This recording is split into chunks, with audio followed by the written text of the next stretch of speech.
और पिछले 5 दिन से सिक्किम के लालगंज के कौशलेंद्र और अंकिता की तलाश की जा रही है। दोनों हनीमून पर सिक्किम गए हुए थे।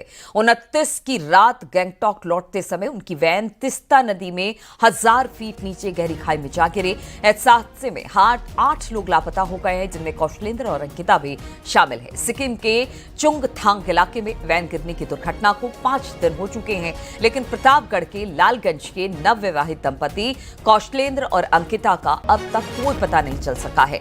मंगलवार को ईयरफोन और कुछ कपड़े मिलने के बाद परिजनों की उम्मीद भी अब धीरे धीरे टूटने लगी है। वहीं बेटे और बहू को खोजने पहुंचे परिजनों का दर्द अब छलकने लगा है। आपको बता दें कि राहटीकर निवासी कौशलेंद्र प्रताप सिंह की शादी बीते 5 मई को अंकिता से हुई थी। 24 मई को दोनों हनीमून के लिए सिक्किम गए थे, लेकिन उसके बाद उनकी गाड़ी दुर्घटनाग्रस्त होने के बाद अब तक इन दोनों का कोई पता नहीं चल पाया है।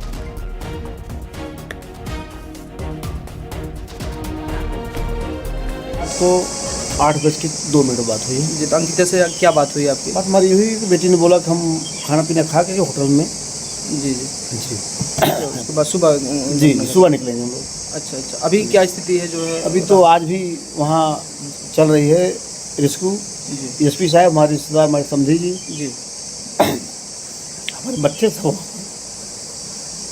लगे हुए हैं।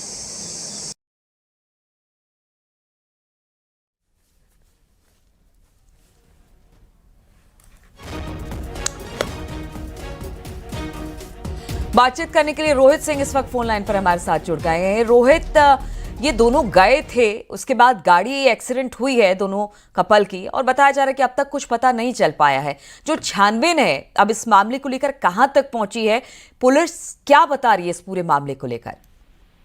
जी, अपने दर्शकों को बताना चाहेंगे 5 मई को कौशलेंद्र और अंकिता की धूमधाम से शादी हुई थी, और जिसके बाद 24 मई को अंकिता और कौशलेंद्र हनीमून मनाने के लिए सिक्किम गए थे, जहां पर वो घूम फिर रहे थे।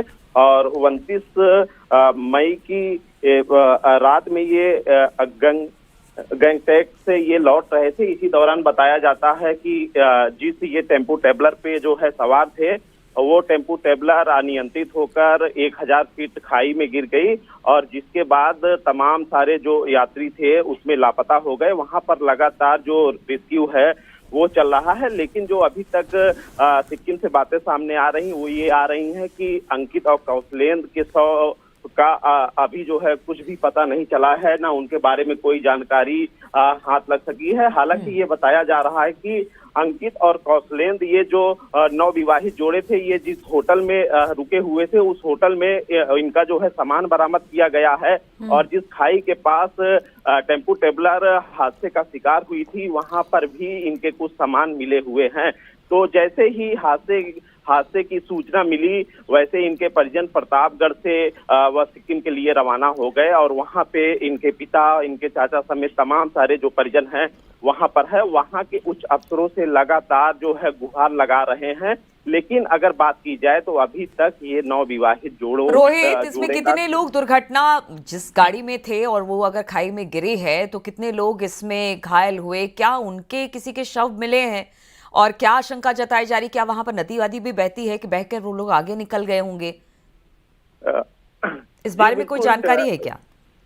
जी बिल्कुल, टेम्पो ट्रैवलर में जो बताया जा रहा है कि सिक्किम में करीब 1 दर्जन जो सैलानी थे वो सवार थे, वो घूमने फिरने के सिलसिले में गए थे, और उसी टेम्पो ट्रैवलर में जो है ये नवदंपति जोड़ा भी सवार था। तो 1000 फीट खाई में जब टेम्पो ट्रैवलर गिरा है तो वहां पे उस दौरान नदी भी बहती है, और तेज बारिश भी वहां पे हो रही थी, तो नदी वहां पे उफान थी। तो कहीं ना कहीं आशंका ये भी जताई जा रही है कि उसी नदी में कई लोगों के लापता होने की जो है आशंका है, लेकिन वहां की जो एसडीआरएफ है, एनडीआरएफ है, वो लगातार रेस्क्यू कर रही है। चूंकि वहां पे बताया जा रहा है कि मौसम काफी खराब है, तो रेस्क्यू करने में टीम को जो है दिक्कत का सामना करना पड़ा, लेकिन लगातार जो वहां के उच्च अफसर हैं वो रेस्क्यू लगातार जो है कर रहे हैं, और परिजनों को आश्वस्त कर रहे हैं कि जल्द से जल्द जो नव दंपत्ति जोड़ा है प्रतापगढ़ का,